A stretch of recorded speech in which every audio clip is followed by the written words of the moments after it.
কুচিত থাপ্পড়ের আঘাত ও সত্যের আভাস। দৃশ্য মণ্ডল বাড়ি আশীর্বাদের তোড়জোড়। ঘরের এক কোণে সবাই বসে আছে। চরিত্র সংলাপ বা দৃশ্য বর্ণনা। দৃশ্য একের এক। দৃশ্য শুরু। আয়ুষের ছোট ভাই ঈশান ভুল করে অর্কের গায়ের উপর সামান্য জল ফেলে দেয়। অর্ক রাজিয়ে চোখ লাল করে, কি হচ্ছেটা কি? সামান্য জল সামলাতে পারিস না? হাত তোলে ঈশানের দিকে। অনুশ্রী আতঙ্কিত হয়ে, অর্কদা, তুমি কি করছ? অভিমন্যু স্তম্ভিত হয়ে, এ কেমন ব্যবহার? আয়ুষ স্বগত, অর্কের ব্যবহার সবাই দেখেছে। ঈশান অনুশ্রীর সম্পর্কটা এগিয়ে নিয়ে যাওয়ার প্রথম ধাপটা সফল হল। দেবলীলা স্বগত, এইটুকুতেই যদি সবাই ভয় পেয়ে যায় তবে অর্কের সাথে অনুশ্রীর বিয়েটা সত্যিই ভেঙে যাবে। আমার পরিকল্পনা সফল হতে চলেছে। দৃশ্য একের দুই। পরিবারের সবাই ফিসফিস করছে। অর্কের ব্যবহারে তীব্র নিন্দা চলছে। গ্রামের মানুষ এক, আহা, ছেলেটার ব্যবহার মোটেই ভালো নয়। অনুশ্রীর কপালে কি আছে কে জানে। পৃষ্ঠা ২। দেবালীলার কুটচাল ও অব্যবহৃত উপহারের রহস্য। দৃশ্য মণ্ডল বাড়ির রান্নাঘর ও বারান্দা। চরিত্র সংলাপ বা দৃশ্য বর্ণনা। দৃশ্য ২-এর প্যাক। দৃশ্য শুরু। দেবানীলা ও তার প্রেমিক ফোনে বা আড়ালে। আমি তোমাকে কথা দিলাম, ঈশানকে মিথ্যে বিয়ে করে সম্পত্তি হাতিয়ে নেব। সব শেষ হলে আমি তোমার কাছে ফিরে আসব, তুমি শুধু অপেক্ষা করো। প্রেমিক ফোনে, আমি জানি তুমি পারবে। মণ্ডলদের সব সম্পত্তি শুধু আমাদের। দেবলীলা স্বগত, সম্পত্তি চাই, আর চাই আয়ুষ কুসুমের অপমান। দৃশ্য ২-এর ২। কুসুম ও আয়ুষ বারান্দায় দাঁড়িয়ে। কুসুম, দেখলে, এই ঘরটা এখনও বন্ধ। অনুশ্রীর বালাকে প্রতি বছর এত দামি উপহার পাঠানো হতো, একটাও খোলেননি। আয়ুষ, হ্যাঁ, প্রতি বছর নিয়ম করে উপহার আসত, কিন্তু অভিমন্যুবাবু কখনো দেখেননি। এত বড় দূরত্বের কারণটা কি? কুসুম, এই দূরত্ব মেটাতে হবে। আয়ুষ, এই গিফট বক্সের ভেতরেই হয়তো আমাদের আসল উত্তর লুকিয়ে আছে। আয়ুষ দৃঢ় কণ্ঠে, কুসুম, আমি বুঝতে পারছি, ঈশান মুখ বুঝে সব মেনে নিচ্ছে, কিন্তু ওর কষ্ট আমি হতে দেব না। অনুশ্রীর সাথে ওর বিয়েটা যেন হয়, তার জন্য আমরা সব করব। দৃশ্যের সমাপ্তি। অনুশ্রী বাবার পাশে গিয়ে বসে। বাবার কথার বাইরে সে যাবে না। পৃষ্ঠা ৩। আশীর্বাদের মুহূর্ত, অর্থের দাবি ও অভিমন্যুর ক্ষোভ। দৃশ্য মণ্ডল বাড়ির মূল হলঘর, আশীর্বাদের আয়োজন। চরিত্র সংলাপ বা দৃশ্য বর্ণনা। দৃশ্য ৩-এর ১। আশীর্বাদের অনুষ্ঠান শুরু। অনুশ্রী ও অর্ক মুখোমুখি। অভিমন্যু, অর্ক, তুমি আজ আমাদের আশীর্বাদ গ্রহণ করবে? অর্ক তাচ্ছিল্যের হাসি হেসে, আশীর্বাদ? তার আগে দেনা পাওনাটা ঠিক করা দরকার। অভিমন্যু, আঙ্কেল। অভিমন্যু অবাক হয়ে, মানে, এসব কি বলছ? অর্ক, একদম, আমি একজন লোভী ছেলে। এই বিয়ে করতে হলে আপনি আপনার সকল জমিজমা আমার নামে বিল করে দিন, তাহলেই শুভাশীর্বাদ হবে। অভিমন্যু চিৎকার করে, কি, হঠাৎ এমন বদল? সম্পত্তি না দিলে বিয়ে হবে না? অর্ক, একদম ঠিক, সম্পত্তি না দিলে আমি এই বিয়ে মানছি না।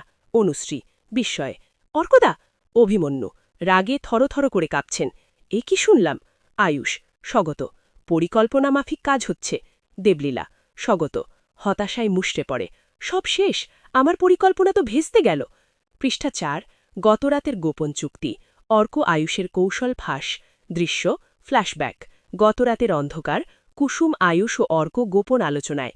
চরিত্র সংলাপ বা দৃশ্য বর্ণনা। দৃশ্য ৪-এর ১। ফ্ল্যাশব্যাক শুরু। একটি নির্জন স্থান। আয়ুষ, অর্ক, আমরা জানি অনুশ্রী আর ঈশান একে অপরকে ভালোবাসে, কিন্তু অভিমন্যুবাবুর জেদের কাছে ওরা অসহায়। কুসুম, আপনি জানেন না, ঈশান আমাদের ভাই, ইন্দ্রাণী গাঙ্গুলির ছেলে, আর অনুশ্রীর জীবন নষ্ট হতে দেওয়া যায় না। অর্ক অবাক হয়ে, ইন্দ্রাণী গাঙ্গুলি? আপনারা আমাকে কি করতে বলছেন? আয়ুষ, আপনি কাল আশীর্বাদের সময় এমন কিছু করবেন যাতে অভিমন্যুবাবু আপনাকে ঘৃণা করতে শুরু করেন।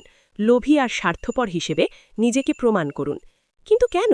কুসুম, কারণ অভিমন্যুবাবু লোভী মানুষকে ঘৃণা করেন, আর আপনার এই আচরণের ফলে বিয়েটা ভেঙে যাবে, আর অনুশ্রীর লগ্নভ্রষ্টা অপবাদ হওয়ার ভয়ে ঈশানকেই বিয়ে করতে বাধ্য হবে।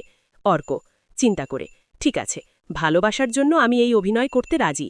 আপনারা আমাকে যা যা বলেছেন আমি হুবহু তাই করব। দৃশ্য ৪-এর ২। ফ্ল্যাশব্যাক সমাপ্তি। পৃষ্ঠা ৫। আশীর্বাদ ভঙ্গ ও সমাজের কুৎসা। দৃশ্য মণ্ডল বাড়ির মূল হলঘর, বর্তমান। চরিত্র সংলাপ বা দৃশ্য বর্ণনা। দৃশ্য ৫-এর ১। অভিমন্যু চেয়ার থেকে উঠে দাঁড়ালেন। অভিমন্যু তীক্ষ্ণ কণ্ঠে, আশীর্বাদ ভেঙে গেল, এই বিয়ে হতে পারে না। আমার মেয়ের সাথে এমন লোভী স্বার্থপর ছেলের বিয়ে আমি হতে দেব না, বের হয়ে যান আমার বাড়ি থেকে। অর্ক পরিকল্পনা মতো অভিনয় করে, ঠিক আছে, সম্পত্তি না পেলে আমিও এই অপমান মেনে নেব না। অনুশ্রী কাঁদতে কাঁদতে, বাবা! অভিমন্যু আয়ুষ কুসুমের দিকে তাকিয়ে, আমার ভুল হয়েছে। দেবলীলা হতাশায় মুষড়ে পড়ে, সব শেষ, আমার পরিকল্পনা তো ভেস্তে গেল। দৃশ্য ৫-২ গ্রামের মানুষের ফিসফিস। গ্রামের মানুষ ১ কি হলো, মেয়েটা তো লগ্নভ্রষ্টা হলো। গ্রামের মানুষ ২ এই খবর জানাজানি হলে ওকে কে বিয়ে করবে, আর বিয়ে হবে না। গ্রামের মানুষ ৩ এ তো দুর্ভাগ্যের কপাল। ঈশান মাথা নিচু করে দাঁড়িয়ে আছে। অনুশ্রী, আয়ুষ, স্বগত, না ঈশান, এই লগ্নভ্রষ্টা অপবাদ আমরা ঘুচাব। অনুশ্রীকে এই সমাজের মুখ থেকে মুক্তি দিতে হবে। আজকের পর্বের বিশ্লেষণ। অর্ককে দিয়ে লোভের অভিনয় করিয়ে আয়ুষ ও কুসুম একটি বড় বাজি খেলেছে।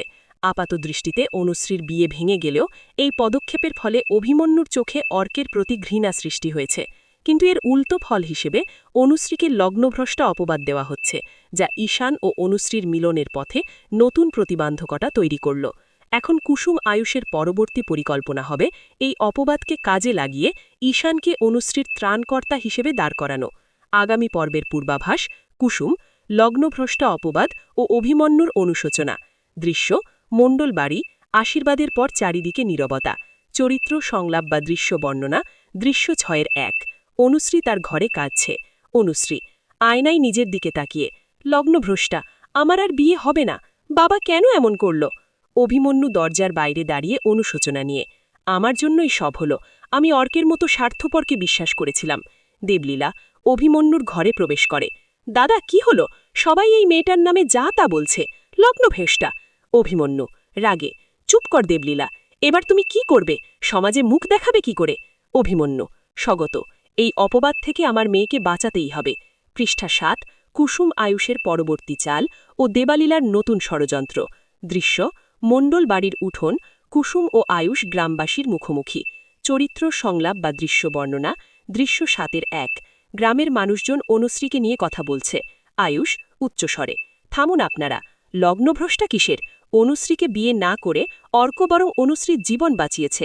কুসুম, আপনারা কি জানেন না যে ছেলেটি অর্থের লোভে আশীর্বাদের সময় সম্পত্তি দাবি করে, তার সঙ্গে বিয়ে না হওয়ার চেয়ে শতগুণ ভালো। গ্রামের মানুষ ১ কিন্তু সমাজে একবার কথা উঠলে। আয়ুষ, এই সমাজের চোখ খুলে দিতে হবে আমাদের।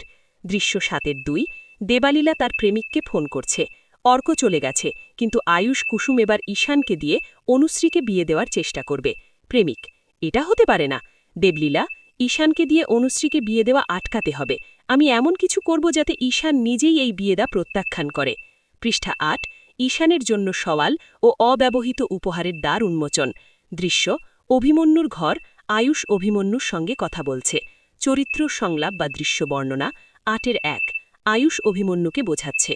অভিমন্যু, আঙ্কেল, আপনি লোভী মানুষকে ঘৃণা করেন, আর সেই কারণেই অর্ককে তাড়িয়ে দিয়েছেন। হ্যাঁ, কিন্তু আমার মেয়েকে সমাজের অপবাদ থেকে কে বাঁচাবে। ঈশান, ঈশানকে একবার মেখুন, ও আপনাকে ভালোবাসে, অনুশ্রীকে ভালোবাসে, আর সবচেয়ে বড় কথা, ওর মনে কোনো লোভ নেই। ঈশান, হ্যাঁ, ওর সততা অর্কের লোভের ঠিক বিপরীত, ওর হাতেই অনুশ্রী সুরক্ষিত থাকবে। দৃশ্য ৮-২ কুসুম অব্যবহৃত উপহারের ঘর খুলতে যায়। কুসুম চাবি খুঁজে পায়। এইবার রহস্য উন্মোচন হবে। গিফটের প্যাকেট খোলা হচ্ছে, ভেতরে একটি পুরনো চিঠি। কুসুম চিঠি পড়ে অবাক, এ কি, এই উপহারগুলো তো অনুশ্রীর মায়ের পক্ষ থেকে আসত।